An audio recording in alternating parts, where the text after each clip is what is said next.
મારું નામ દયાબેન હે. कहाँ से आई हैं आप? નિકોલ ગામથી કૃષ્ણ વિહાર સોસાયટીમાંથી આવી. અહીંયા આ દવાખાનાની જાણકારી હોતી है તો હું કમરની તકલીફ હતી એટલે આવી છું. કમર ને ગોઠણ નીચે બેહવાની તકલીફ છે, ચાલવાની તકલીફ છે. बोलिए. दसकोई विधानसभा में से आता हूँ. दसकोई के धारा सभ्य बाबूलाल जगन्नाथदास पटेल के वहाँ से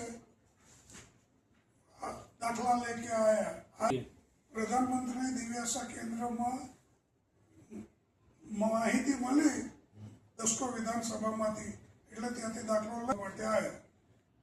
આ સાધનથી મને હાલવા ચાલવામાં સારું રહે, તકલીફ ઓછી થઈ. तकलीफ ओછી થાય. यहाँ आके आपको कैसा लगा? अच्छा लगा, સારું લાગે. सारू. इसीलिए भारत सरकार को धन्यवाद.